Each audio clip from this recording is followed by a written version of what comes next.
Hello, everybody, and welcome to this special episode of Prinsights Global. I am joined today by a dear friend of mine and one of the most fearless journalists on the planet and author, Michael Deibert. We met 20 years ago in New York City as I was about to publish my first book, Other People's Money, and he was launching his first book, Notes from the Last Testament, The Struggle for Haiti, and it is certainly continuing to struggle. Michael is an award-winning journalist specializing in Haiti and many, many global affairs of countries that are not necessarily always on the front pages of everybody's minds or the press. His Substack is Notes from the World, which is at michaeldeibert.substack.com. And his other books include In the Shadow of Saint Death, Haiti Will Not Perish, When the Sky Fell, Hurricane Maria, and the United States in Puerto Rico.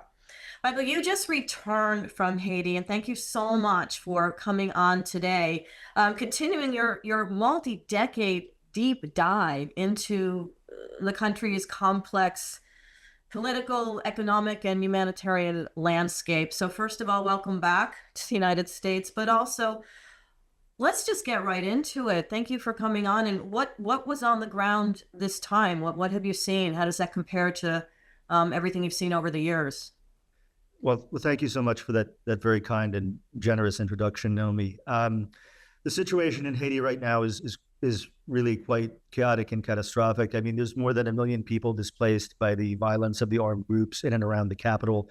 I visited about 8,000 of them who are camped out in a former government building. The Office of Citizen Protection is basically the translation in English, who are really living cheek by jowl on top of one another, little kids, very poor sanitary conditions, a place that looks to me, as many of these displaced person camps, kind of ripe for an epidemic or, God knows, the hurricane season, which is coming up.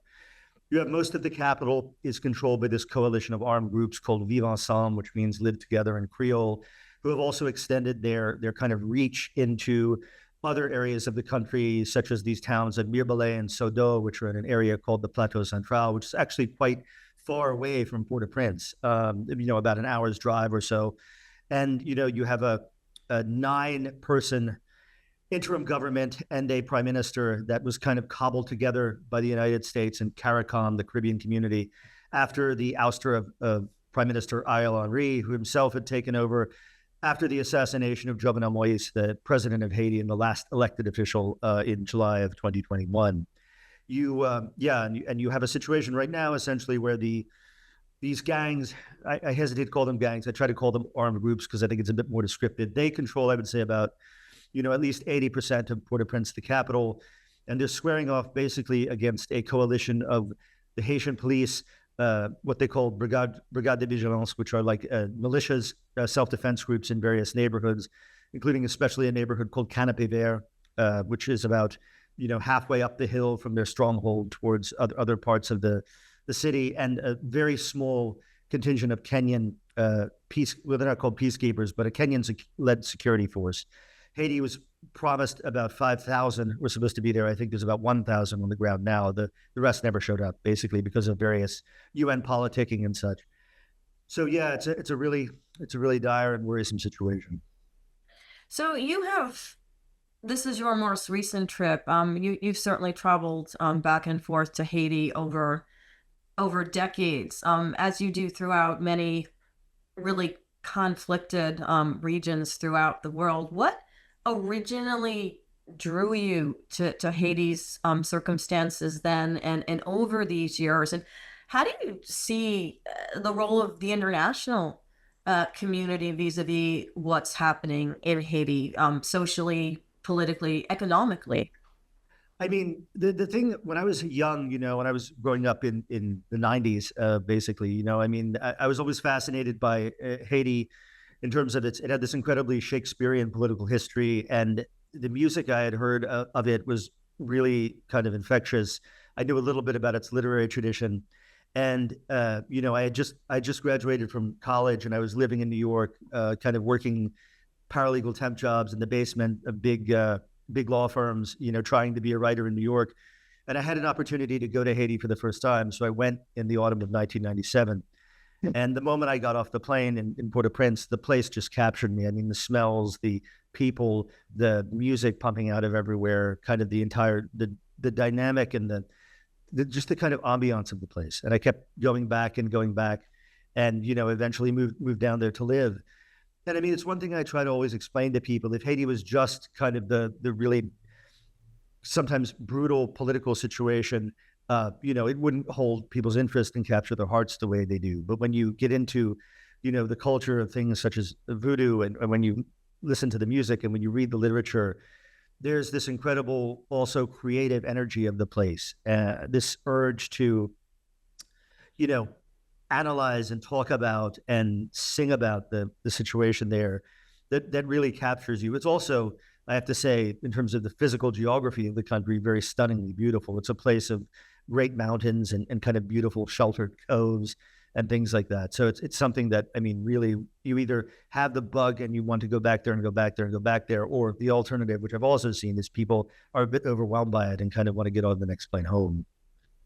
Yeah, I saw some of the the brilliant photos that you've shared, sort of marking the beauty of the country, and as well, the difficult ones that you've also shared over the years, in terms of people's circumstances. And we talk a lot here on Prinsights about macroeconomics and the markets and where capital flows, and all that sort of thing often. But it's really important to look at places like Haiti in particular, and consider that they did have um, more vibrant economies. They Yeah. they do have the people that are determined to make it better. Besides, in face of challenges that you have connected to over the years. And um, I don't know exactly how to ask this question, but in a better kind of situation, or perfect kind of scenario, where would Haiti be from the standpoint of its own economic focuses, and just where it fits into sort of regional economics? Right. And I realize as you're asking that question that I forgot to kind of answer the second part of the previous question that you asked, which was kind of what was the impact of the international community. And they're both, this question and that question, are kind of linked. I don't think a lot of people outside of Haiti are aware of the kind of really disastrous impact that some of the policies the international community has taken towards Haiti have had on their internal economics. I mean, in the early 1980s, the U.S. and Canada were afraid that a certain amount of Haitian pigs, the cochon Creole pigs, were infected with what they call African swine fever. So essentially, there was this campaign to eradicate them, to kill the Haitian pigs, and they were either replaced with kind of pigs from North America that couldn't really deal with the harsh Haitian conditions, or not replaced at all. And then in the early 1990s, after the 1991 coup against Jean-Bertrand Aristide, who was then the president of Haiti, between 1991 and 1994, when he was returned from exile by U.S. troops, there was a really punishing economic embargo that was imposed on the country, which, I mean, as you, I'm sure, know, embargoes are extremely blunt tools that often hurt the most vulnerable in society. And it certainly helped to kind of destroy the Haitian middle class, or what was left of it. And then after Aristide returned, he signed off on this structural adjustment plan that was promoted by especially the administration of Bill Clinton, which saw Haiti flooded with imported rice from the United States, especially from Arkansas. They dropped the tariff on imported rice from, I think, 35% to 3%. And so the Haitian farmer who produced local rice lost their ability to basically compete. And what you had was a lot of people who had otherwise made their lives in agriculture moving to the cities, especially Port-au-Prince, where there was no work for them, essentially because the middle class had been destroyed by the embargo. And what happened then was you had a kind of, what would have provided the working class base kind of for the country, that was left with kids and things that didn't really have a lot of options in terms of jobs. And so, politicians like Aristide and then others recruited them into what were called the BAs, so these armed pressure groups, that were then over the years kind of metamorphized into these huge gangs, that armed groups that are running amok now. And another thing I think was a really disastrous policy that was foisted upon Haiti was the dissolution of the Haitian army in 1995. Now, looking back at the time, you could understand kind of with their human rights record why, in theory, that might have been an appealing idea. But I mean, most people at the time in Haiti who knew something about the country thought reforming the army, yes, disbanding it completely would leave a security vacuum that the very small police force would not be able to fill, and that was exactly what happened. What was that vacuum was filled then by these illegal armed groups that were doing the bidding of various economic and political actors who gradually over time became more and more powerful and kind of became more powerful than the puppet masters who were ostensibly controlling them. And in terms of Haiti left to its own devices, I mean, what do I think? What could help? What could help the country go set it on a more optimistic path? I mean, certainly, I would say one of the things that the country really needs is after the. I mean, I always use this example. After the civil war in Guatemala, there was this entity formed that was the. I mean, in English, the translation is the Commission Against Impunity in Guatemala. Its acronym was CICIG, CICIG, and it was basically tasked with overseeing clandestine armed groups and their links to economic and political actors in the country. So kind of the nexus between politics, economics, and crime. And for many years, they were extremely successful, up to and including the arrest, prosecution, and imprisonment of a sitting Guatemalan president, Otto Perez Molina. And Haiti is in really desperate need of something like that. And it was a Guatemalan entity that was supported, not run by the international community, which I think is a very important distinction because, Haiti has had multiple peacekeeping missions over the years, but as that they might pacify for a moment the violence on the ground, they don't get to the structural and systemic problems that lead to that violence, which are, of course, this incredible economic inequality and the habitual criminality of various political and economic actors in Haiti. And I think until we deal with that root cause, it's not a problem that we'll be able to shoot ourselves out of, so to speak. Yeah, no, and it's what you say about Haiti, and I know you've been in other yeah, again, conflicted areas throughout the world. It's really a stark lesson from the standpoint of a country that had and can have more sort of economic sovereignty, and then sort of by external forces or policies have had that ripped away, and then other negative consequences, net of the horrific weather that it endures. But I mean, in terms of the gangs, in terms of the crime, in terms of the corruption come into play, and that makes it that much harder to get out of a situation before which things were better. And you mentioned Guatemala. There are other, we talk about again economics throughout the world, and the root of a lot of issues economically are about a nation's ability to basically decide its own future from an economic standpoint. Yes, potentially with help from the international community, but also not with negatives coming from the international community. And I wonder what your thoughts are on that. Yeah, and I want to say today, that kind of, I would say, negative dynamic is continued in the sense of, Haiti does not produce weapons. So these gangs are taking advantage of the lax gun laws in the United States, largely, not solely, but buying weapons in places like Florida that then go down the Miami River and arrive in Haiti and are used to kill Haitians in Haiti. There are also some of the armed groups are now also getting weapons from South America. They've had increasing ties with kind of Colombian criminal groups as well, especially. But I think this idea of somehow, and something else that was also I think very troubling to those of us who have followed Haiti. I mean, in some senses, much of the Caribbean runs on disenfranchised Haitian labor. I mean, in the Dominican Republic, there would be no tourism, agriculture, or construction industry without disenfranchised Haitian labor. But Louis Abinader, the president, and previous presidents before him, make this big show of kind of, basically pummeling extremely vulnerable Haitians and shipping them back across the border, while at the same time not really changing the economic dynamic that depends on them. You go to Turks and Caicos, where I had to stay on the way there and back because the airport in Port-au-Prince is shut down. So I had to travel through Cap Haitien in the north. In every hotel and in every restaurant, the staff are Haitian. In the Bahamas, it's very true as well.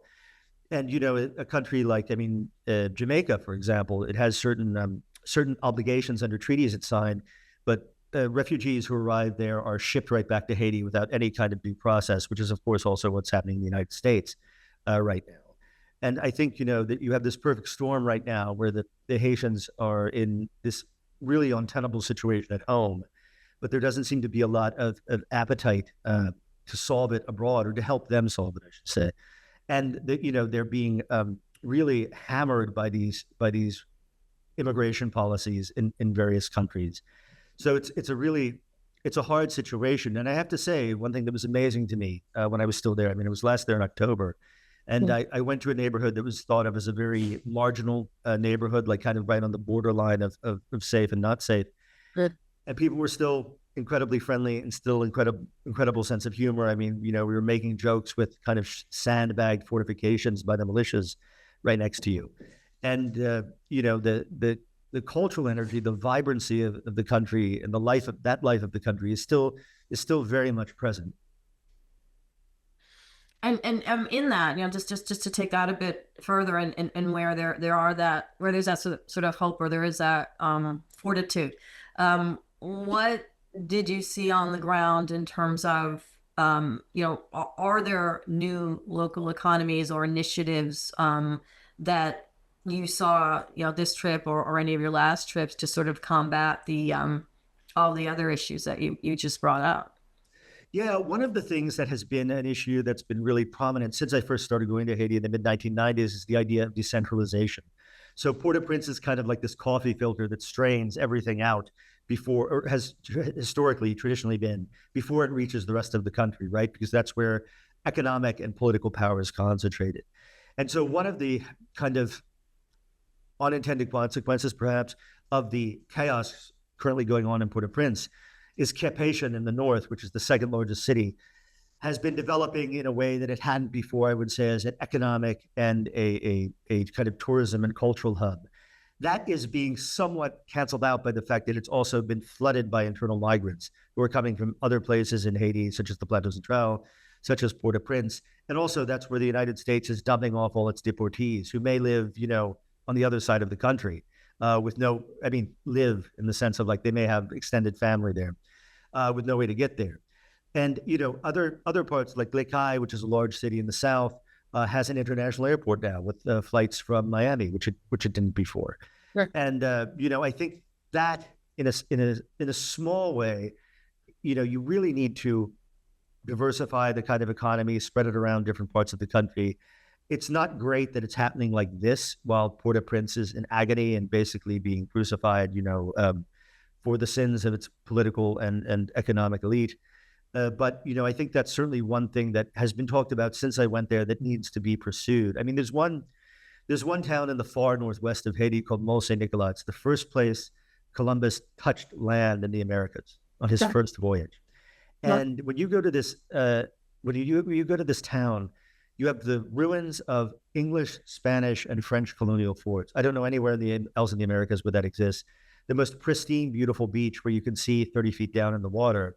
And of course, in a more stable country, this would be a huge tourist site, generating revenue and things like that. And outside of Cap, you have what's called the Citadel and Sanssouci, which are a fort and a palace, respectively, that Henri Christophe, one of Haiti's revolutionary leaders, had built.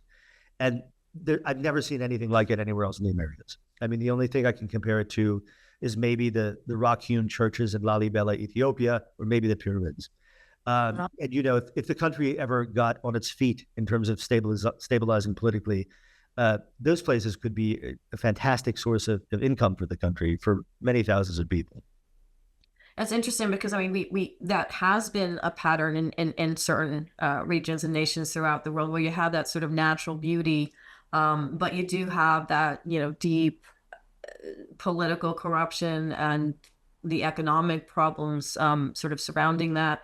Yeah. But they do have that natural beauty and that sort of natural potential. So I wonder, do you see, absent anything changing, or perhaps from something you're seeing on the ground amongst the people you've spoken with, what the sort of future does hold for Haiti? Is it only more of the same? Are there any aspects of it that were they to change, were the international community to do things a bit differently, or be involved a bit differently, to really substantiate the natural resources, the natural beauty, the natural, willingness of the people there and the people that you're close to move forward. So Jovenel Moïse was assassinated now almost 4 years ago in 2021. So the transitional authorities, both Ariel Henry and the interim government that has ruled since he was overthrown, have been in office that long. So a traditional presidential mandate is 5 years. It's almost a whole presidential mandate that we've been in this transition. And I think at the end of this transition, these guys who are kind of quasi running the country right now, they have this whole idea of, they're going to change the constitution and they're going to do this and they're going to do that, when really their only mandate was we're going to restore security, hold elections, and replace, give some kind of legitimacy to the authority running Haiti. But what I would say is, Haiti has had many elections since I first started going there in 1997. And while, the form of elections were followed, in a lot of cases, that didn't really change much for the reality of the people on the ground. You would have various kind of political actors who would pay to get elected and use armed partisans to get elected, and then use the kind of spoils of office to enrich themselves and their loyalists when they were there. Not everybody, but a lot of people. And the international community kind of signed off on that for a long time. I think we have to have something, and I think most Haitians would reiterate this point as well. There has to be, in the next step, something concrete in place to avoid that repeating. Mm-hmm. One thing would be this anti-corruption body that I'm talking about. I think another thing would be, there's always these ideas of these big, grand projects that are going to come into Haiti to solve everything. I mean, there was an industrial park called Caracol in the north of Haiti that Bill Clinton was a big champion of, that was supposed to do that, and it always completely underperformed. I think what you need are more kind of micro enterprises, which seem to do quite well. I mean, there's a great organization in Haiti called FONCOSE, the Fondation Collège Épaules, which is a kind of microcredit lending organization. It really has a serious, profound impact on people's lives. And, I think rather than these grand schemes that are kind of imposed from abroad, I think local Haitian organizations have a better idea of what's needed on the ground in Haiti, and that they should be listened to a lot more than, kind of these outside entities in terms of what can help various regions of the country. And of course, what might work in Port-au-Prince might not work in the Grand Anse, might not work in Cape Haitian. So there are different models, I would say, that could be applied in different places.